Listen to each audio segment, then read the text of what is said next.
welkom aan almal wat ingeskakel is in hierdie video. Ons het vandag 'n geskiedenisles en hierdie les is vir graad 4, meestal vir graad 4 leerders, maar soos ek sê, die geskiedenisvideo's kan deur almal gekyk word om 'n wye, breër spektrum te kry van geskiedenis en hoe dit van die begin van die skoolsyllabusse in graad 4 werk tot en met aan die einde. Nou ouens, vandag kyk ons na fotos en films in geskiedenis. So, heel eers wil ek begin deur om vir julle te sê, fotos kan vir ons baie goed vertel van sekere aspekte.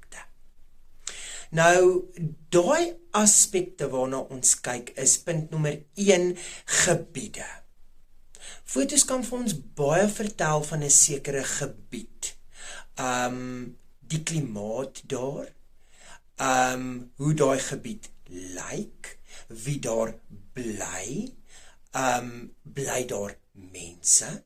So, net deur om na die foto te kyk, kan vir jou meer oor daardie gebied sê. Dit kan vir jou meer inligting oor daardie gebied gee.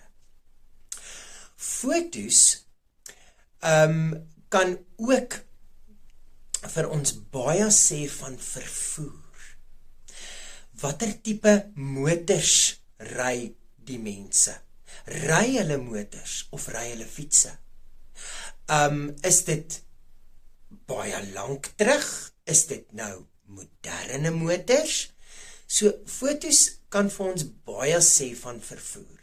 Selfs is dit ooit motors wat gebruik word? Is dit treine dalk in hierdie gebied? Busse? So, vervoer is een van die aspekte waarna ons kyk van fotos van geskiedenis. Ons derde aspek is kommunikasie. Hoe het mense met mekaar gekommunikeer deur jare heen? Fotos sê en vertel vir ons baie van dit en oor dit. Is ons in die moderne tyd met selfone? Of is ons in die ouer tyd waar ons briewe gebruik het? Jy kan dit op fotos sien. Fotos vertel vir ons van kleredrag, mense. Die tipe klere wat mense dra. Weereens, is dit moderne klere? Is dit oudtydse klere? Dit kan ons uit fotos waarneem. Fotos sê vir ons meer van die belangrikheid van 'n gebeurtenis wat plaasvind. Is daar baie mense by hierdie vertoning of is daar min? Is dit 'n belangrike samekoms of vergadering of is dit nie so belangrik nie? Afhangende van hoeveel mense opdaag. En ons kan dit in fotos sien. Fotos vertel vir ons meer van modegure, soos wat ons al nou bespreek het by kleredrag. Dit vertel vir ons meer van wat is in die mode, watter kleur hou mense van, watter kleure dra mense. Dit vertel, oor dit is fotos vir ons baie belangrik om daai inligting te bekom. Mense maar aan die ander kant kan fotos ook baie onbetroubaar wees. Julle weet almal, 'n mens kan 'n selfoon vat en jy kan fotos, soos wat ons die Engelse woord sal sê, edit. Jy kan dit Photoshop. Jy kan dinge bysit, jy kan dinge uithaal.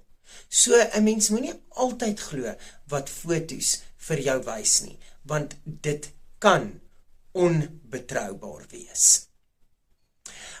Mense, fotos kom voor in tydskrifte, dit kom voor in koerante, en dan natuurlik weet julle dat fotos baie maklik gestuur kan word op sosiale media. Dit is alles van fotos van geskiedenis en tot nou toe in die moderne tydperk. Ons gaan bietjie meer fotos van die verre verlede doen op 'n latere stadium. mag julle 'n wonderlike pouse hê en ek sien julle die volgende afperiode. Totsiens.